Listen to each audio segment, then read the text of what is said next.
For decades, two titans have dominated the American home improvement battlefield, Lowe's and Home Depot. But recently, one of them just made a game-changing move that's shaking the foundations of their rivalry. Today, we uncover what could be Lowe's most daring strategy yet in a groundbreaking revelation by Kevin Harris at Men's Journal. Lowe's ambitious play against Home Depot has been highlighted. Is this the dawn of a new era in retail warfare? Let's dig into it. This week, Lowe's announced that it had officially completed its acquisition of Artisan Design Group for just over $1.3 billion. Now, I was like, that's a pretty significant investment in a design group. What's the play here? Went on to find that out. ADG, or Artisan Design Group, is a leading nationwide provider of design, distribution, and installation services that focuses on flooring, cabinets, and countertops. Lowe's wrote in its news release, "We are pleased to complete this transaction and officially welcome the talented ADG team to Lowe's.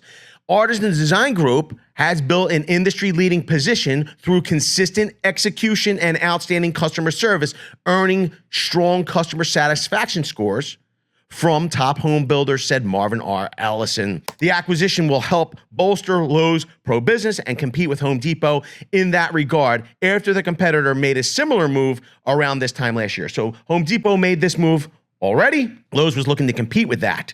Here's the thing. When you look at the acquisition, Artisan Design Group, we're talking about kitchens, baths, things of that nature, putting these spaces together. I found it compelling. This kind of drew me in to do a little bit more research on what the long play was, because in this video here that we just did, we reported that consumers were not making those larger renovations in kitchens and bathrooms. They were putting those off in favor of smaller renovations, as in paint, maybe small molding projects. So this is a risk, but what would be the potential upsides and downsides of this? Well, let's get into it.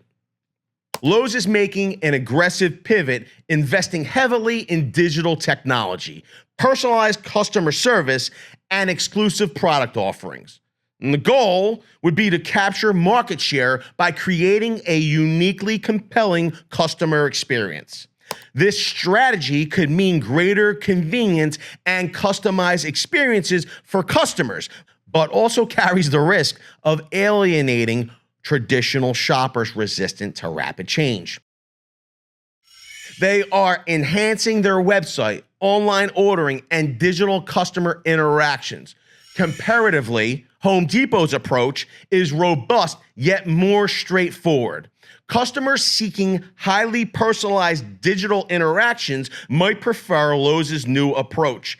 However, older customers or those less comfortable with technology and going online might find the shift a little overwhelming. I find this move by Lowe's might be a little overdue, actually. A lot of people in the industry talk about how, website-wise, Home Depot has always been superior. Their search feature, their listing features, always superior to Lowe's Home Improvement. It seems as though Lowe's is looking to make an overhaul, and with that overhaul would be an influx of younger shoppers, in my opinion. But if you find this analysis insightful, make sure you hit the like button and subscribe.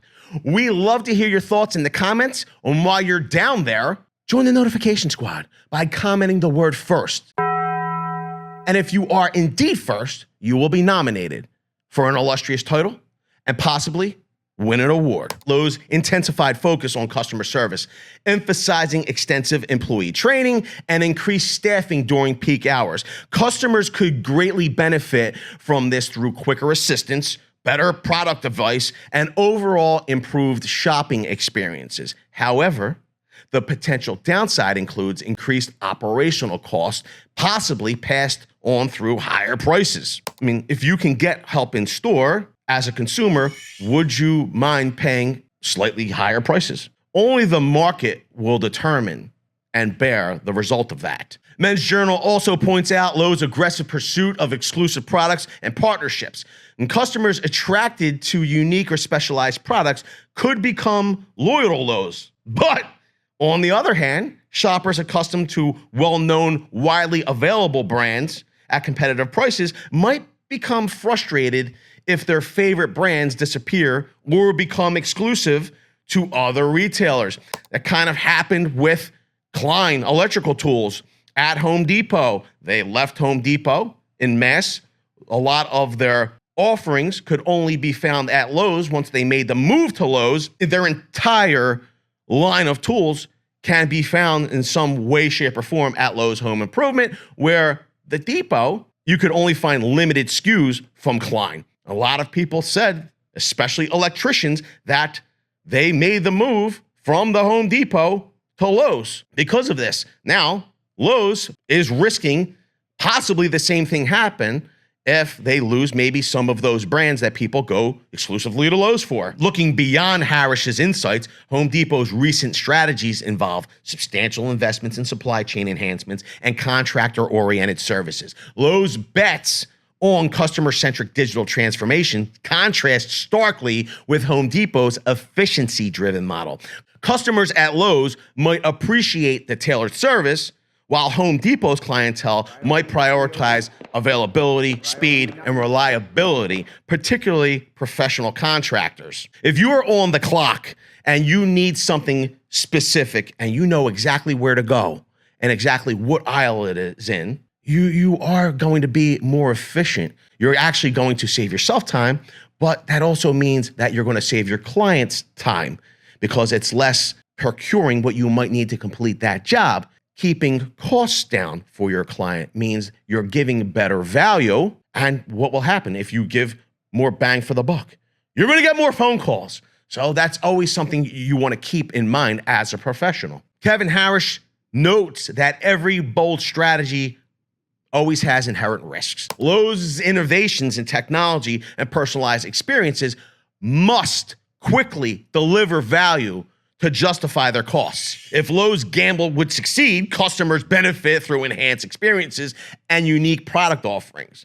Conversely, a failure might lead to higher prices, reduced services, or disrupted shopping experiences, potentially driving customers to competitors like Home Depot's, or maybe True Value, or Ace Hardware, or smaller mom and pop hardware stores, or conversely, giant supply houses, where they specialize in specific items. Instead of a one-stop shop, maybe you go to just a drywall and framing member supply house to get one part of your project. Then you move to the other, ceramic tile. You go to ceramic tile supply house.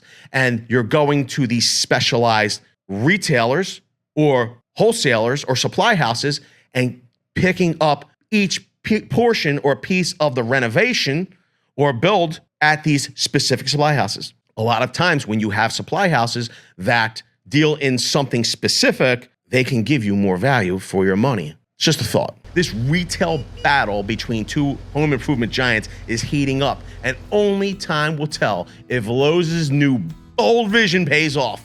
But what do you think? Will Lowe's strategy dethrone Home Depot, or are they heading towards trouble? Let us know your thoughts in the comments below.